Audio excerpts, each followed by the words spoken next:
Kayak ini nggak dihukum bahasanya, saya bisa usahain 6 bulan, insya Allah. Kalau mau bangkrut, saya bisa bangun yang lain.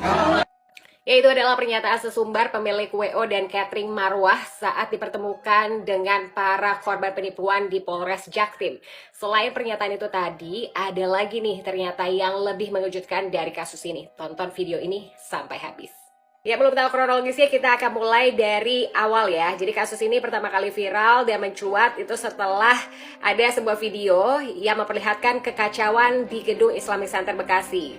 Jadi korbannya adalah sepasang pengantin bernama Feni dan Aldi serta keluarganya yang mendapati gedung pernikahan mereka tuh kosong melompong, bisa dilihat cuman ada kursi-kursi gitu doang. Udah gitu berantakan, terus meja prasmanannya juga kosong tanpa makanan sama sekali dari pihak cateringnya.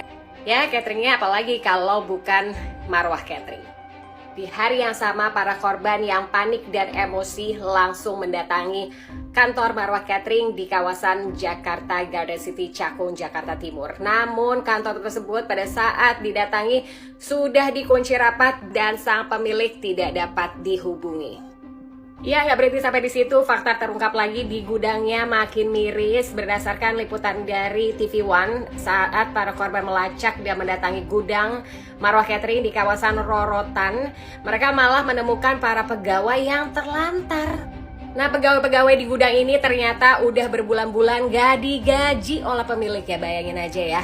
Malah di lokasi tersebut, rumah pemiliknya itu udah kosong sejak 2 bulan lalu. Dan cuma ada ibu dari pemilik ya, serta 2 anak balita yang ternyata adalah anak kandung pelaku sendiri yang sengaja ditinggalin gitu aja demi melarikan diri. Dan ini adalah pegawainya diwawancara oleh stasiun TV tersebut, dan mereka tuh benar-benar terlantar dan gak digaji sama sekali. Nah, di media sosial akhirnya borok dalam internal perusahaan mereka pun akhirnya terbuka karena nggak cuman pegawai gudangnya ini, ternyata pekerja lapangan seperti kru freelance sampai vendor pendukung seperti makeup artist juga ikut bersuara nih. Selama ini pelaku tuh selalu mengulur waktu dengan alasan palsu, kendala administrasi bank atau dana dari klien yang katanya belum cair-cair. Ya, ini adalah sepasang suami istri yang menjadi korban yang setelah melihat kekacauan di gudang dan ruko, langsunglah mereka melapor polisi pada tanggal 24 Mei 2026 dengan kerugian awal 84 juta rupiah. Ya, setelah hampir seminggu kabur berpindah-pindah lokasi, pelarian Pak Sutri pemilik Marwah Catering ini akhirnya berakhir karena mereka akhirnya berhasil diringkus oleh polisi di sebuah kontrakan di kawasan Cililin, Bandung Barat.